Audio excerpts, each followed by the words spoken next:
What's going on, guys? I'm Trip6, and this is Trips Talk, a show where I pretty much cover everything video games and movies.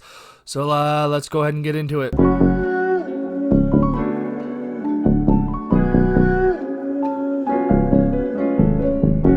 First up, the Fortnite World Cup just ended, and no, we're not doing that. We are not doing that. This is not a Fortnite. No, it's not happening. Do I play Fortnite? Do I like Fortnite? Yes, but I'm not bringing it to my Trips Talk. You will not see any Fortnite news, updates, or anything of the sort here on my show, so we're moving on to the next topic.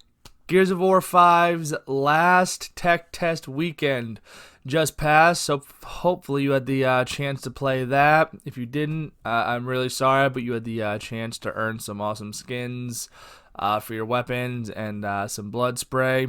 I got to play it for the first weekend and the second weekend for a little bit, and I actually have some footage of how that went down. Oh, I'm in my wait time. I'm kidding. That was only Friday. I had no problems getting in Saturday and Sunday, but it was a monstrosity of an issue Friday. However, what do I think about the Gears of War 5 tech test? What did it show me? What do I think? I think it's going to be an amazing game. I absolutely loved the tech test. I love everything that they did with it. I love the customization options of the blood spray. I love the mechanics. The new guy, Fez, whatever his name is, it's going to be a really cool addition to the game, and I will definitely be playing that on day one. Gears of War 5 hits stores September 20th, and you can either pre-order it right now or you can get the game 4 days early with the new Xbox Game Pass Ultimate subscription. Sony's failed attempt at a nostalgic console, the PS Classic, dropped to $20 recently, and you gotta wonder if that's worth your money yet, and my answer is an astounding no. The PlayStation Classic is such a waste of money, such a waste of time, with very little games on there to keep you occupied. However, if you have a USB drive and you go onto a website, I don't know the website, maybe I'll leave the link in the description, you can actually jailbreak your PS Classic to play any games you want. So if you're willing to drop $20 on the PlayStation Classic and some money on a USB drive, then yeah, it's probably worth your money then. Origin PC custom built a PC called the Big O, and in this PC it has an Xbox One X, PlayStation 4 Pro, a Nintendo Switch, and a very high-end PC all in one tower. It was given to a YouTuber. I can't think of the name right now, but I will leave the link in the description for you to check that out, because you've definitely got to go see it. Liquid cool, HDMI port that switches back and forth. Like, you've definitely got to go check out this PC. I mean, do you think that God came down from heaven and stopped us? Oh, what the fuck's happening? Oh, man. Oh, man, I shot Marvin in the face. In movie news, Avengers Endgame has officially surpassed the most overrated film of all time, Avatar, for the highest grossing movie of all time. This could not make me happier. I've always been one of those guys that absolutely despised Avatar for the hype it got, the undeserved hype.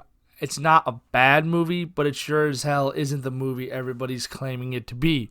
And now, being a huge Marvel fan myself, Marvel has surpassed Avatar for the highest grossing film of all time, and I just think it needs to be that way. You know, this is good news. This is how it's gonna stay. Not to mention the fact that 3 Marvel movies this year have already made over $1 billion. That being Avengers Endgame, Captain Marvel, and Spider-Man Far From Home. So I can't wait for Phase 4. It Chapter 2 has officially gotten an R rating. Not that we were really thinking that it wouldn't get an R rating, but it has officially gotten the R rating that we thought it was going to. and the writers of the film have promised that it's going to be very, very disturbing violence. It is an upgrade from the first one, because I'm one of those guys that doesn't believe that reboots are too great. Like, if you get a reboot, chances are it's going to absolutely suck. But with the few exceptions of Carrie and it was one of the better versions of Stephen King's movie. On top of that, we're getting James McAvoy into the fray when it comes to It Chapter 2, and I cannot wait to see the upsettingly bloody, gory, supernatural type violence that It Chapter 2 is sure to deliver. John Wick, the TV show, has been confirmed for a little while now. The John Wick movies are on the 3rd chapter right now, and they are just an absolute thrill ride. If you have not seen them, I would highly recommend you go check them out. Keanu Reeves as John Wick is brilliant, and they just keep getting better. The TV show in question, however, is going to be a prequel. The thing about that is they said it like we didn't know it was going to be a prequel. It definitely would make sense based on the movies. Number one starts out with everybody knowing who John Wick is, aka the Boogeyman, and what he's done, where he's done it, and why he's such a big deal. Us, on the other hand, we just learn throughout the movies what he can do. Obviously, the TV show is going to be a prequel to show us how he became the John Wick that we know, and probably get the pencil in the bar scene. That's how that has to happen. Alright, guys, that was Trips Talk, and that was my movie and video game news for the week. Hopefully I'll see you on the next episode. Make sure you guys go check out my Twitch channel where I live stream all my video games. Swing by my YouTube channel if you're not already watching it on it, and make sure to swing by my Facebook page, Six Studio Gaming, for everything I'm going to be doing, updates, video game clips, and everything in the future. Thank you all for your support, and I'll see you guys in the next episode.